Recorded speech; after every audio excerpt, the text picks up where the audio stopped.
الخلق مالی من الوذ به سواك عند حلول الحادث العممی فإن من جودك الدنيا وضرتها ومن علومك علم اللوح والقلم بلغ العلا بكماله كشف الدجى بجماله حسنت جميع خصاله صلوا عليه وآله مولاي صل وسلم دائما أبدا على حبيبك خير الخلق كلهم وعلى آله وأصحابه أجمعين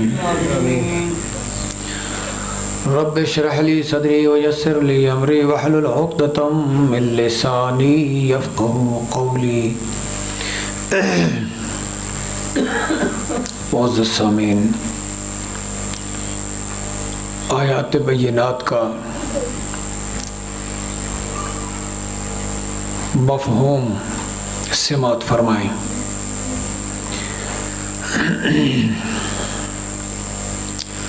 وقالوا كونوا هودا او نصارى تهتدوا،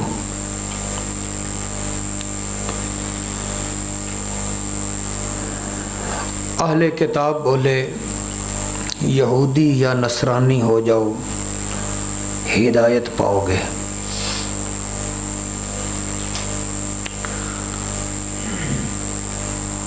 مسلمانوں کو یہودیوں نے کہا کہ تم یہودی ہو جاؤ، عیسائیوں نے کہا کہ تم عیسائی ہو جاؤ، نصرانی ہو جاؤ تو ہدایت پاؤ گے۔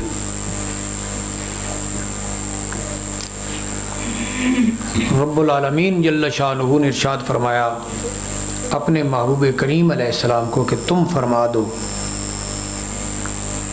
بلکہ ہم تو ابراہیم علیہ السلام کا دین لیتے ہیں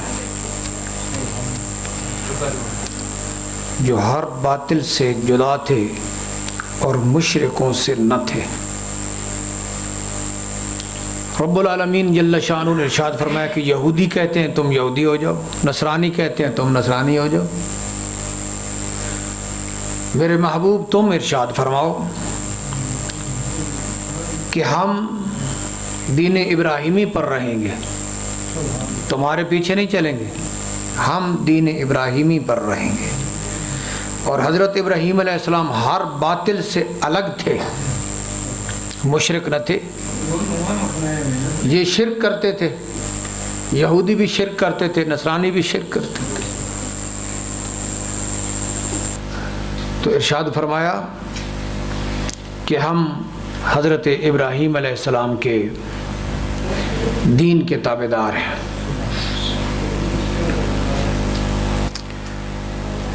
قولوا آمنا باللہ وما انزل الینا وما انزل الی ابراہیم واسماعیل واسحاق ویعقوب والاسباط وما اوتی موسیٰ وعیسیٰ وما اوتی النبیون من ربهم لا نفرق بین احد منہم وَنَحْنُ لَهُ مُسْلِمُونَ۔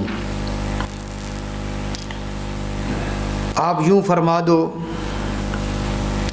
کہ ہم اللہ کے اوپر ایمان لے آئے ہیں اور جو کچھ ہماری طرف نازل کیا گیا اس پر ہم ایمان لے آئے ہیں، اور جو حضرت ابراہیم، حضرت اسماعیل، حضرت اسحاق، حضرت یعقوب اور ان کی اولاد کی طرف نازل ہوا ہم اس پر ایمان لے آئے ہیں،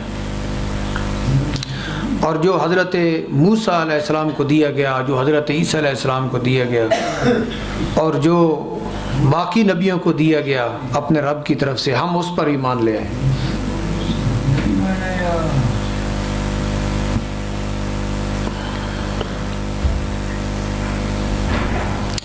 اور ہم ان کے درمیان کسی کے درمیان ایمان لانے کے اعتبار سے کوئی فرق نہیں کرتے، یعنی تمام نبیوں کے اوپر ایمان لانے کے اعتبار سے فرق نہیں کرتے، اور ہم اللہ کے دربار میں ہی جھکنے والے ہیں۔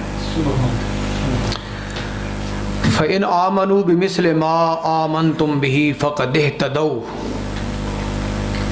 وَإِنْ تَوَلَّوْا فَإِنَّمَا هُمْ فِي شِقَاقٍ فَسَيَكْفِيكَهُمُ اللَّهُ وَهُوَ السَّمِيعُ الْعَلِيمُ۔ پھر اگر وہ یوں ہی ایمان لائے جیسا تم لائے پھر وہ ہدایت پائیں گے۔ یہودیوں نے کہا تھا کہ ہمارے پیچھے آؤ ہدایت پاؤ گے۔ اللہ پاک جل شانہ نے اپنے محبوب کریم علیہ السلام کو ارشاد فرمایا کہ تم انہیں فرماؤ کہ ہم تو اللہ کے اوپر ایمان لا چکے ہیں۔ اب اگر وہ ایمان ایسا لائے جیسا تم پھر وہ ہدایت پائیں گے، اور اگر وہ منہ پھیرے تو وہ مکمل طور پر ضد میں ہیں، وہ کبھی ہدایت نہیں پا سکتے۔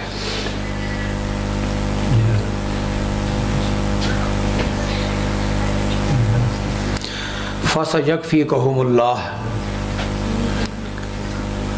اور اے محبوب ان قریب اللہ ان کی طرف سے تمہیں کفایت کرے گا۔ وہ جو مخالفت کر رہے ہیں تمہاری یہود و نصارہ، تو فرمایا کہ اللہ تمہیں ان کی طرف سے کافی ہو جائے گا، وہ تمہارا کچھ بگاڑ نہیں سکتے۔ اللہ پاک سنتا ہے، جانتا ہے۔ صبغۃ اللہ ومن احسن من اللہ صبغہ، اللہ کا رنگ،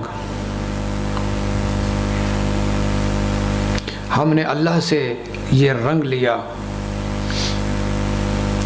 اور اللہ سے بہتر کسی کا رنگ نہیں، اور ہم اسی کی عبادت گزار ہیں۔ قل اتحاجوننا فی اللہ وهو ربنا وربکم ولنا اعمالنا ولکم اعمالکم ونحن له مخلصون۔ آپ فرما دیجئے کہ کیا تم اللہ کے بارے میں ہمارے ساتھ جھگڑتے ہو، حالانکہ وہ ہمارا رب ہے اور تمہارا بھی رب ہے۔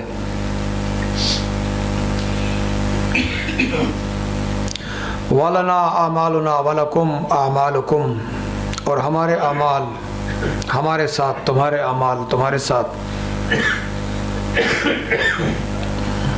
اور ہم اللہ کے لیے ہی خالص ہیں۔ ام تقولون ان ابراہیم و اسماعیل و اسحاق و یعقوب والاسباط کانوا ھودا او نصارا،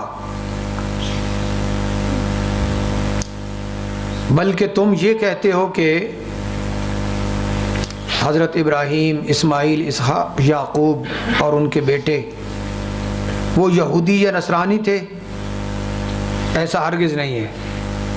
تم کہتے ہو کہ وہ یہودی تھے، نصرانی تھے، حضرت ابراہیم، حضرت اسماعیل، حضرت اسحاق، حضرت یعقوب اور ان کی اولاد، تم یہ کہتے ہو کہ وہ یہودی یا نصرانی تھے، وہ ایسے نہ تھے۔ محبوب فرما دیجئے تم زیادہ جانتے ہو یا اللہ زیادہ جانتا ہے؟ تو اللہ تعالیٰ جل شانہ تو ان کے متعلق یہ فرماتا ہے کہ ان کا ایمان اور ان کا دین وہ سچا دین ہے، اور تم کہتے ہو کہ وہ یہودی تھے نعوذ باللہ اور نصرانی تھے۔ وَمَنْ أَظْلَمُ مِمَّنْ كَتَمَ شَهَادَةً عِنْدَهُ مِنَ اللَّهِ، اس سے بڑا کون ظالم ہو سکتا ہے جو گواہی کو جو اس کے پاس ہے اللہ کی طرف سے اس کو چھپائے، کیونکہ یہود و نصارہ کو حقیقت تو معلوم تھی نبی پاک علیہ السلام کے بارے میں، تو جو اصل گواہی کو چھپائے گا اس سے بڑا ظالم کون ہے؟ وَمَا اللَّهُ بِغَافِلٍ عَمَّا تَعْمَلُونَ، اور اللہ پاک تمہارے کرتوتوں سے بے خبر نہیں۔ تِلْكَ أُمَّةٌ قَدْ خَلَتْ لَهَا مَا كَسَبَتْ وَلَكُمْ مَا كَسَبْتُمْ وَلَا تُسْأَلُونَ عَمَّا كَانُوا يَعْمَلُونَ۔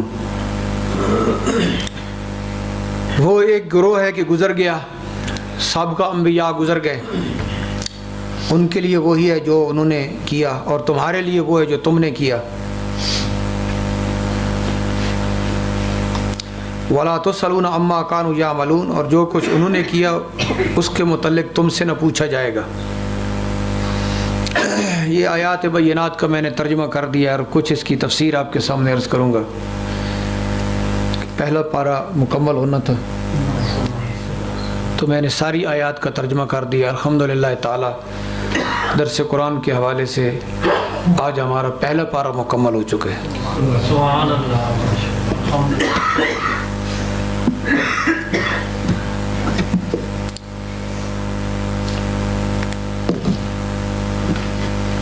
ان آیات بینات کی کچھ تفسیر سماعت فرمائیں۔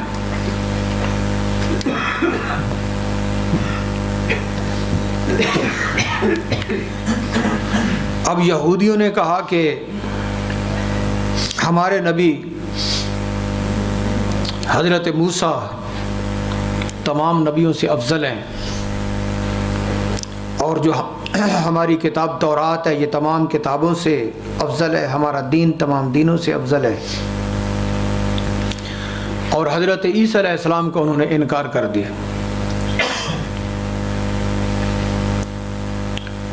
اور نصارہ نے کہا کہ نصارہ ہو جاؤ، کیونکہ حضرت عیسیٰ علیہ السلام تمام نبیوں سے افضل ہیں، اور کتاب انجیل تمام کتابوں سے افضل ہے، اور یہ دین تمام دینوں سے افضل ہے، اور انہوں نے حضرت موسیٰ علیہ السلام کا انکار کر دیا۔ یہودیوں نے حضرت عیسیٰ علیہ السلام کا انکار کیا، نصارہ نے حضرت موسیٰ علیہ السلام کا انکار کر دیا، اور انہوں نے یہ کہا مسلمانوں کو کہ تم یہود ہو جاؤ، نصارہ ہو جاؤ، ہدایت پاؤ گے۔ خالق کائنات جل شانہ نے ارشاد فرمایا قل بل ملت ابراہیم حنیفہ، حق تمہارے پاس نہیں ہے، حق تمہارے پاس نہیں ہے۔ محبوب ارشاد فرما دیجئے نے یہود و نصارہ کو کہ حق تمہارے پاس نہیں ہے، حق وہ ہے جو دین ابراہیم ہے۔ سبحان اللہ۔ حق وہ نہیں جو تم کہتے ہو، حق وہ ہے خالق کائنات جل شانہ نے ارشاد فرمایا جو ہم کہتے ہیں یہ حق ہے، اور ان کی اس بات کا رد فرما دیا۔ وہ غلط کہہ رہے تھے، یہود نصارہ غلط کہہ رہے تھے، تو اللہ پاک جل شانہ نے ارشاد فرمایا کہ میرے محبوب آپ ان کو ارشاد فرما دو کہ دین ابراہیمی تو حق ہے، تمہاری بات غلط ہے۔ یہاں سے ایک جو سبق ملتا ہے نا وہ یہ ہے کہ جو غلط ہو، جو باطل ہو، اس کو غلط اور باطل کہنا چاہیے،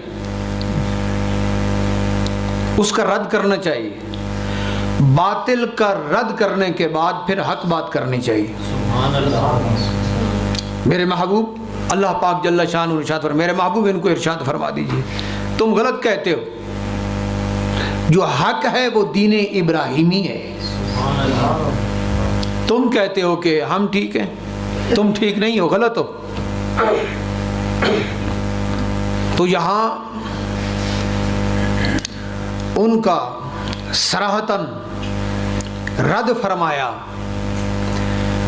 اور یہ ارشاد فرمایا کہ جو باتیں تم کرتے ہو یہ حضرت ابراہیم علیہ السلام کا دین ہے ہی نہیں۔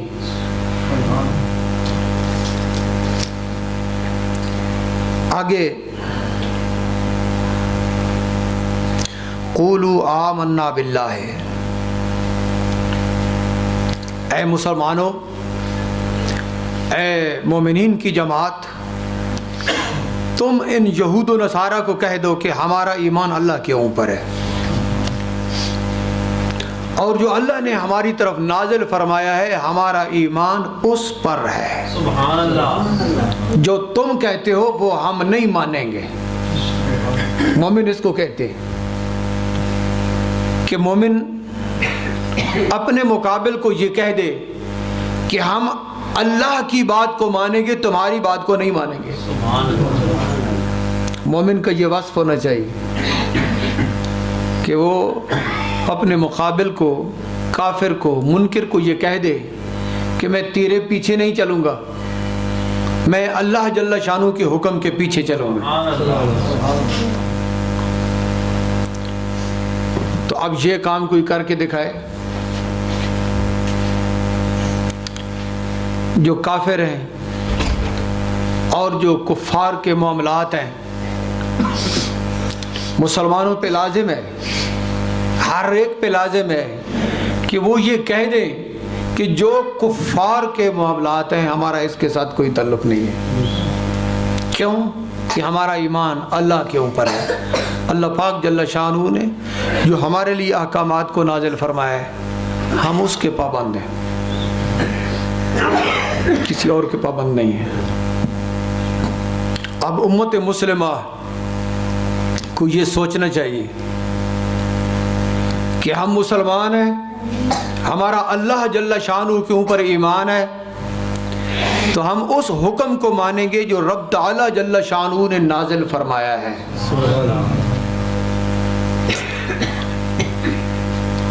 لہذا جو معاملات اس دنیا میں کفار کے قانون کے گرد گھومتے ہیں، مسلمان کو ان معاملات میں نہ پڑنا چاہیے۔ کافر کے قانون کے مطابق جو نظام ہے اس کے پیچھے مسلمان کو نہیں چلنا چاہیے، بلکہ وہ یہ کہہ دے کہ جو نظام چل رہا ہے اسلام کے خلاف، ہمارا اس کے ساتھ کوئی تعلق نہیں ہے۔ یہ حق بنتا ہے نا مسلمان۔ تو اللہ پاک جل شانہ ارشاد فرمایا کہ میرے محبوب تم ان کو فرما دو کہ ہم تمہاری بات نہیں مانیں گے، ہم اللہ کی بات مانیں گے۔ ہمارا ایمان اللہ پر ہے اور ہمارا ایمان اس پر ہے جو اللہ نے ہمارے لیے نازل فرمایا ہے۔ تو مسلمانوں کے لیے تو قرآن حکیم نازل ہوا ہے، مسلمان کا ضابطہ تو وہ ہے جو قرآن عطا فرماتا ہے۔ اور یہاں ہمارے ماحول میں کیا چلتا ہے، کون سا قانون چلتا ہے آپ کو پتہ ہے؟ کس قانون کے گرد مسلمان گھومتے ہیں اور کس قانون کے اوپر اعتماد کرتے ہیں، کس قانون کا سہارا لیتے ہیں؟ مسلمان کو یہ زیب نہیں دیتا۔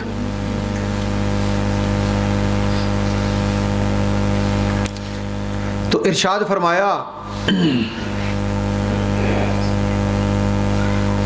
لا نفرق بین احد منہم ونحن لہ مسلمون۔ یہود نصارہ کچھ مانتے ہیں اور کچھ انکار کرتے ہیں، کوئی بات درست کرتے ہیں اور کوئی غلط کرتے ہیں۔ یہود حضرت عیسیٰ علیہ السلام کا انکار کر رہے ہیں، حضرت موسیٰ علیہ السلام کو مان رہے ہیں۔ نصارہ حضرت موسیٰ علیہ السلام کا انکار کر رہے ہیں۔ تو وہ یہود نصارہ اللہ پاک جل شانہ کے نازل کردہ میں سے کچھ مان رہے ہیں اور کچھ کا انکار کر رہے ہیں۔ لیکن مومن کیا کہتا ہے اللہ کی طرف سے؟ لا نفرق بین احد منہم، ہم رسولوں پر ایمان لانے میں ان کے درمیان تفریق نہیں کرتے، ہم سب نبیوں اور رسولوں پر ایمان لاتے ہیں۔ ہم یہ نہیں کرتے کہ کچھ پر ایمان لے آئیں اور کچھ کو چھوڑ دیں اور ان کا انکار کریں۔ اس کے بعد ارشاد فرمایا اپنے محبوب کریم علیہ السلام کو کہ یہ مخالفت کر رہے ہیں یہود نصارہ تمہارے، اللہ تعالیٰ تمہیں کافی ہوگا، ان کی مخالفت سے گھبرانا نہیں۔ امت مسلمہ کے لیے کیا سبق ہے کہ کافر تمہاری مخالفت کر رہا ہے، تمہارے اوپر اپنے قانون کو لازم کر رہا ہے، تم چھوڑ دو اس کو۔ مسلمان کافر کو اور کافر کے قانون کو چھوڑ دے، اللہ پاک جل شانہ کی اطاعت اور اللہ پاک جل شانہ کے حکم کا پابند ہو جائے، اللہ پاک اپنے محبوب کریم علیہ السلام کی امت کو کافی ہو جائے گا۔ محبوب گھبرانا نہیں، اللہ تم کو کفایت کرے گا۔ یہ عقیدے کی بات ہے، ایمان کی۔ مسلمان کو یہ پتہ ہونا چاہیے کہ میں کافر کو چھوڑ دوں، اس کے قانون کو چھوڑ دوں، اس کے معاملات کو چھوڑ دوں، اس کے ضابطوں کو چھوڑ دوں، میرا رب میرے لیے کافی ہے۔ اب کلمہ اللہ کا پڑھے اور حکم اللہ کا نہ مانے، بندہ مومن کلمہ پڑھے لیکن حکم اس کا نہ مانے، قانون کفار کا مانے اور اعتماد اس پر کرے، تو پھر اس کا کلمہ کیا کرے گا، اس کو کیا فائدہ دے گا؟ تو مسلمان کا یہ عقیدہ ہونا چاہیے کہ اللہ ہمارے لیے کافی ہے۔ بے شک۔ اگر مسلمان کو یہ یقین نہیں ہے کہ اللہ ہمارے لیے کافی ہے تو پھر وہ کس بات کا مسلمان ہے؟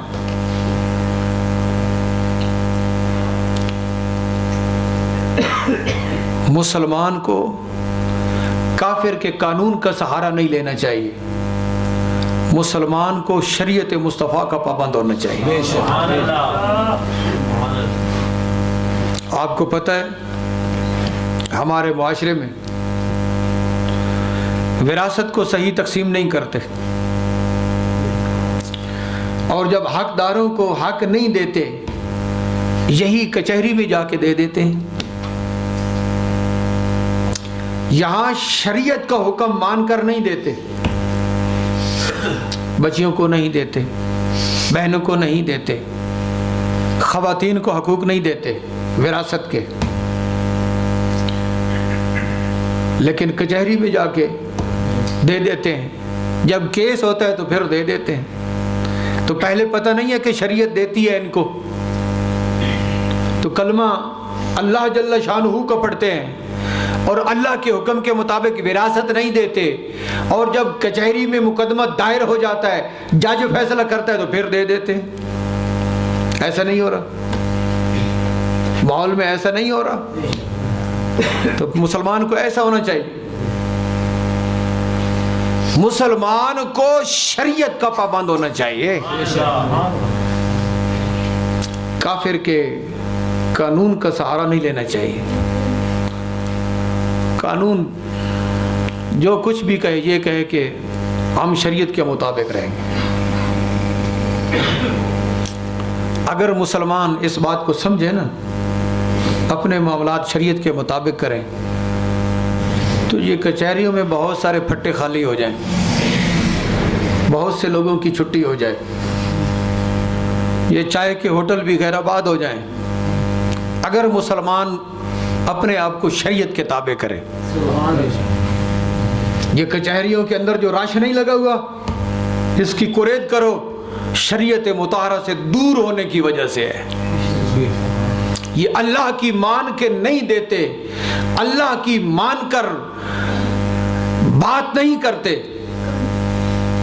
اور اللہ جل شانہ کے حکم کے پابند ہو کر معاملات کو سدھارتے نہیں۔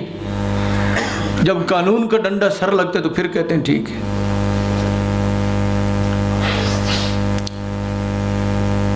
تو مسلمان کیا ہوتا ہے؟ وہ اللہ جل شانہ کے حکم کا پابند ہوتا ہے۔ قانون دے رہا ہے، شریعت نہیں دیتی، سمجھنا اس بات کو۔ قانون دیتا ہے جو انگریزی قانون ہے وہ دیتا ہے، شریعت نہیں دیتی، تو پھر کیا کرنا چاہیے مسلمان کو؟ یہ قانون دیتا ہے، شریعت نہیں دیتی، میں نہیں لوں گا، میں قانون کا پابند نہیں، میں شریعت کا پابند ہوں۔ ذرا اس چیز کو معاشرے میں دیکھیں، یہاں قانون کا سہارا لے کر بہت سارے حقوق کو دبایا جاتا ہے، لیکن اگر شریعت کی طرف رجوع کیا جائے تو قانون کا رخ کسی اور طرف ہوتا ہے، شریعت کچھ اور بتا رہی ہوتی ہے۔ لوگ کہتے ہیں کہ ہمارا اندراج ہو گیا، ہمارا اندراج ہو گیا، ہمارے نام پر یہ جائیداد چڑھ گئی ہے، تو نام پر تو چڑھ گئی ہے، اندراج بھی ہو گیا ہے، ذرا یہ تو بتا کہ شریعت مصطفیٰ میں تو یہ ملتا ہے، یہ نہیں ملتا۔ تو قبر میں یہ قانون کا سہارا تمہیں کام نہیں آئے گا، شریعت مصطفیٰ کام آئے گی۔ مسلمان وہ ہے جو یہ کہے کہ اگرچہ قانون یہ کہتا ہے لیکن مجھے پتہ ہے کہ شریعت اس طرح نہیں کہتی، میں قانون کی نہیں شریعت کی بات مانوں۔ یہاں تو چپ کے باہر سے رابطے کر کے اپنے نام چڑھوا لی اور پھر کہا کہ دیکھو ہمارے پاس ثبوت موجود ہے۔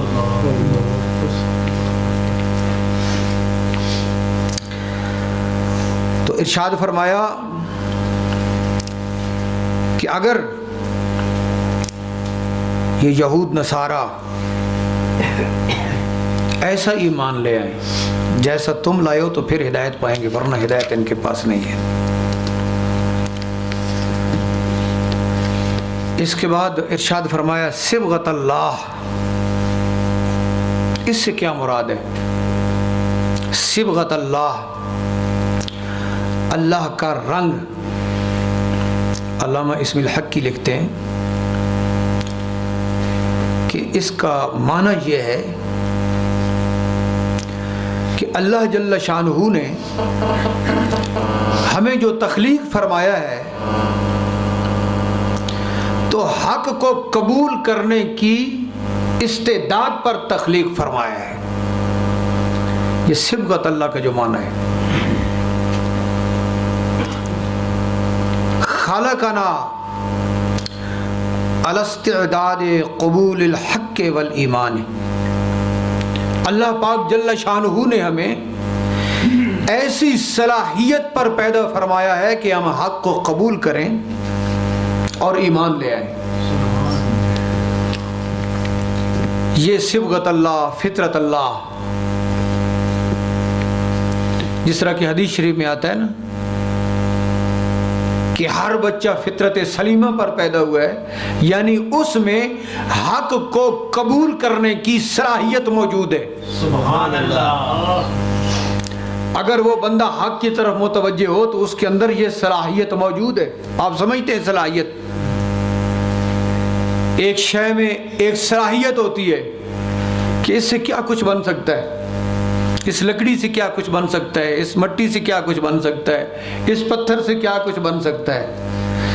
تو رب تعالی جل شانہ نے انسان کی فطرت میں قبول حق کی صلاحیت کو رکھا ہے۔ سبحان اللہ، سبحان اللہ۔ جب حق سنتا ہے، دیکھتا ہے، اس کی طرف متوجہ ہوتا ہے تو وہ قبول کرتا ہے۔ لیکن جب سم بکم عمیٌ ہو کہ حق کی طرف توجہ نہ کرے، سنے نہیں، جب دیکھے گا نہیں، سنے گا نہیں، حق بولے گا نہیں، تو پھر اس کے حق قریب کیسے آئے گا؟ جس طرح کہ آنکھ میں اللہ پاک جل شانہ نے صلاحیت رکھی ہے کہ یہ روشنی کو دیکھتی ہے، جب کھولیں گے تو روشنی نظر آئے گی، نظر آئے گا۔ تو انسان میں اللہ تعالیٰ نے یہ صلاحیت رکھی ہے۔ اور پھر ارشاد فرمایا کہ یہ جو ایمان ہے، یہ جو ایمان ہے، یہ لوگوں کو پاک کر دیتا ہے کفر کی پلیدی سے۔ اسی کو صبغت اللہ فرمایا، اللہ کا رنگ۔ اس کا کیا معنی ہے صبغت اللہ کا؟ جو ایسا رنگ تو نہیں ہے جو ہمارے یہ دنیا میں رنگ ہے، فرمایا یہ ایک استعداد اور صلاحیت کا نام ہے، اور یہ ایمان کا نام ہے جو ایمان بندے سے کفر کی نجاست اور غلاظت کو ختم کر دیتا ہے۔ سبحان اللہ۔ ایمان بندے کو پاک کر دیتا ہے۔ تو جب بندہ پاک ہو جاتا ہے تو پھر وہ اللہ پاک جل شانہ کے دربار میں جھکتا ہے، فرائض سر انجام دیتا ہے، معاملات کو سر انجام دیتا ہے۔ اور اس مقام پر علامہ اسم الحقی نے یہاں درج فرمایا ہے کہ جو اللہ کے نیک بندے ہیں وہ جب عبادت کرتے ہیں تو ان کی توجہ صرف اللہ کی طرف ہوتی ہے، سبحان اللہ۔ کسی اور چیز کی طرف نہیں ہوتی، یہاں تک کہ ان کے دل میں جنت کی طلب بھی نہیں ہوتی۔ وہ صرف رب تعالی جل شانہ کی رضا کو سامنے رکھتے ہیں جب وہ عبادت کرتے ہیں۔ اور پھر ان میں خوف ہوتا ہے، ڈر ہوتا ہے جو انہیں غلطیوں سے روکتا ہے۔ یاد رکھنا یہ بندہ مومن کا وصف ہونا چاہیے کہ وہ اللہ پاک جل شانہ کے اوپر جب ایمان لے آیا ہے تو پھر اللہ تعالیٰ کے حکم کے اپنے آپ کو پابند رکھے اور اس کے جو احکامات ہیں اس کو بجا لائے۔ یہاں ایک واقعہ کو درج فرمایا کہ حضرت سری سختی بزرگ گزرے ہیں، وہ فرماتے ہیں کہ 20 سال تک میں خاموش رہا۔ ایک بندہ تھا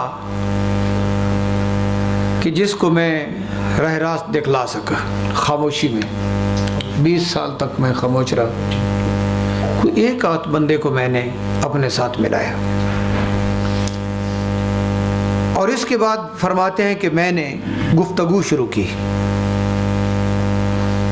جمعے والے دن بغداد شریف میں۔ پھر میں نے بولنا شروع کیا تبلیغ کی، تو فرماتے ہیں میں نے اس طرح تبلیغ کی کہ عجبت من ضعیف عصا قویا، یہ تبلیغ شروع کر دی کہ اس کمزور سے مجھے تعجب ہے جو ایک قوی کی نافرمانی کرتا ہے۔ یہ بات میں نے صرف کی، اتنی سی بات کی کہ مجھے تعجب ہے اس کمزور پر جو ایک قوی کی نافرمانی کرتا ہے، یہ بات کی۔ جمعے والے دن میں نے یہ بات کی، اور اس کے بعد ہفتے والے دن ایک نوجوان میرے پاس آیا، اس کے پیچھے بھی کچھ لوگ تھے، قافلے کے افراد تھے، آگے بھی تھے، کافی سارے لوگ تھے، اور وہ سواری کے اوپر سوار تھا، اور اس نے پوچھا کہ وہ حضرت صاحب کہاں ہیں جنہوں نے یہ فرمایا تھا کہ مجھے تعجب ہے اس کمزور سے جو قوی کی مخالفت کرتا ہے اور نافرمانی کرتا ہے، سری سختی کون ہے؟ تو کسی نے بتایا کہ یہ ہے حضرت سری سختی فرماتے ہیں کہ ہم نشینوں میں سے کسی نے بتا دیا کہ یہ بزرگ ہے، تو وہ میرے پاس آیا اور بیٹھا اور پوچھا کہ حضور آپ نے یہ جو فرمایا تھا اس کا کیا معنی ہے؟ کہ مجھے تعجب ہے ایسے کمزور سے جو ایک قوی کی مخالفت کرتا ہے۔ جب بندہ طالب حق ہوتا ہے نا پھر وہ پوچھتا ہے، جب طلب ہوتی ہے تو وہ پوچھتا ہے، وضاحت پوچھتا ہے۔ میں نے اپنی زندگی میں کئی دفعہ محافل میں کچھ مسائل مجمل بیان کیے اور کہا تفصیل مجھ سے پوچھ لینا، جان بوجھ کر میں نے مجمل سمجھتے ہیں نا، اسی طرح یعنی کہ مختصر اجمالاً کچھ مسائل بیان کیے، کسی وجہ سے تفصیلاً بیان نہ کیے، اس میں بہت ساری وجوہات ہوتی ہیں۔ تو میں نے کہا جسے تفصیل چاہیے بعد میں میرے ساتھ رابطہ کر لے تو میں اس کو تفصیل بتاؤں۔ میری اتنی زندگی میں آج تک مجھ سے کسی نے نہیں پوچھا کہ وہ اجمال تھا اس کی تفصیل کیا ہے، یعنی کہ لوگوں کے اندر یہ طلب ہی نہیں ہے کہ ہمیں حق تک رسائی حاصل ہو اور حق بات ہمیں معلوم ہو جائے۔ معاشرے میں یہ طلب نہیں ہے۔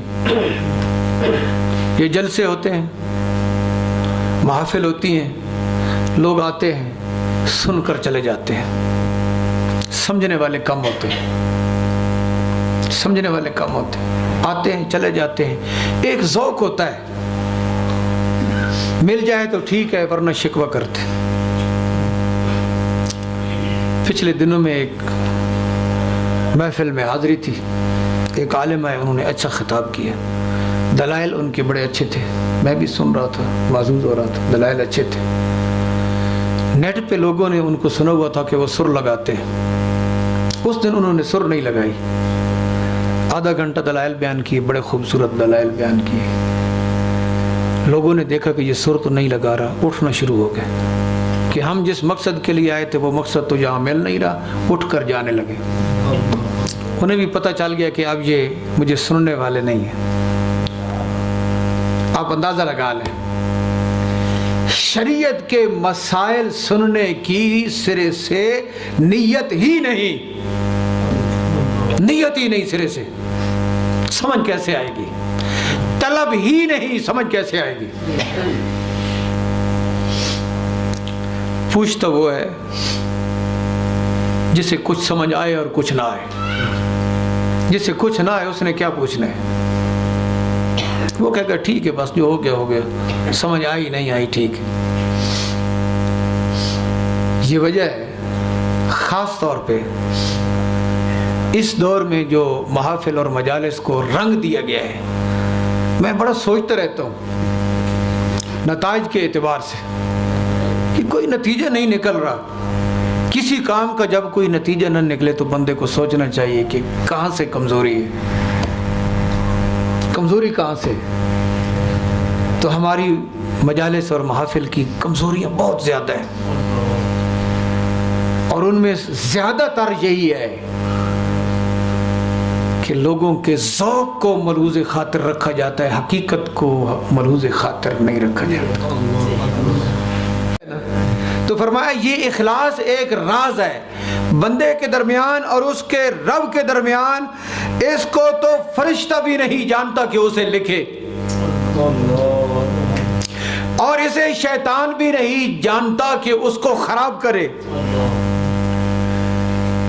اور نہ یہاں کوئی خواہش ہے۔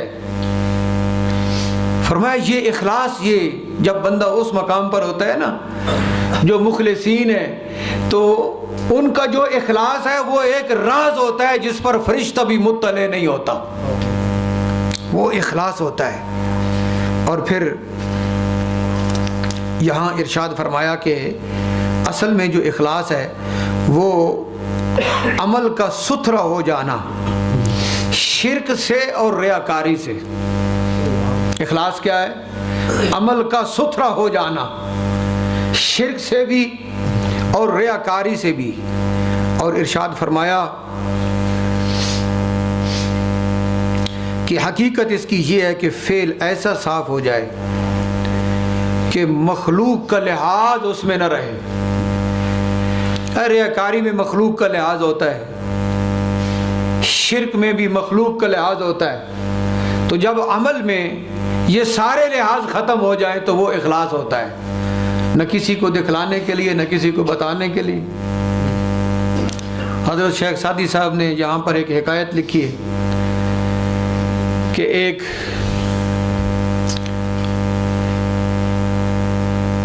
عالم تھا، وہ بادشاہ کے پاس گیا، صوفی بنا ہوا تھا، درویش بنا ہوا تھا، بادشاہ کے پاس گیا۔ بادشاہ نے کھانا پیش کیا تو اس نے تھوڑا کھایا، کہ بادشاہ کہے گا کہ یہ پرہیزگار لوگ تھوڑا کھاتے ہیں، زیادہ نہیں کھاتے۔ جب نماز کا وقت ہوا تو نماز زیادہ پڑھی، کہ بادشاہ سمجھے گا کہ یہ پرہیزگار لوگ ہیں، بڑی لمبی نمازیں پڑھتے ہیں۔ یہ کام کر کے گھر واپس آ گئے، چونکہ بھوک لگی تھی، گھر آ کے کہتا ہے کہ روٹی دوبارہ دو مجھے، وہاں تو تھوڑی کھائی تھی نا۔ وہی وہ بادشاہ کیا کہے گا کہ یہ صوفی ہے، اتنا کھاتا ہے، تو وہاں تھوڑا کھایا تاکہ پتہ چلے کہ یہ تھوڑا کھاتے ہیں، عبادت کرتے ہیں۔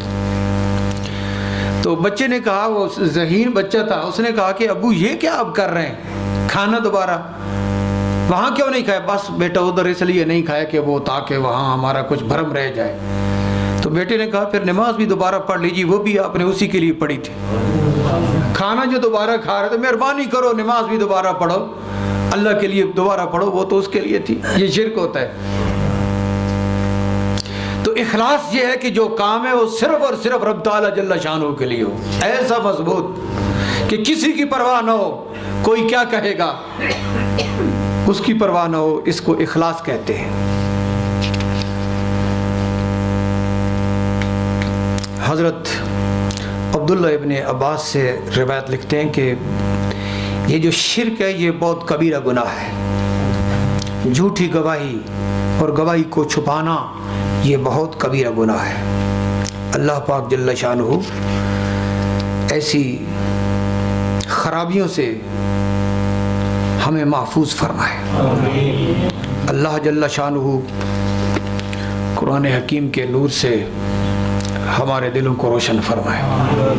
خالق کائنات جل شانہ نے ارشاد فرمایا فَمَن يُرِدِ اللَّهُ أَن يَهْدِيَهُ يَشْرَحْ صَدْرَهُ لِلْإِسْلَامِ۔ اللہ تعالیٰ جس کو ہدایت دینے کا ارادہ فرماتا ہے، دین اسلام سمجھنے کے لیے اس کا سینہ کھول دیتا ہے۔ سبحان اللہ، اللہ کرے ہمارے سینے کھلے رہے اور حقیقت ہمیں سمجھ آ جائے، اور جب حقیقت سمجھ آ جائے تو یہی بندے مومن کا مقصود ہے۔ صرف تقریر کر لینا، سن لینا، درس قرآن میں آ جانا، درس قرآن دینا، بیٹھنا، صرف یہ کوئی مقصد نہیں ہے۔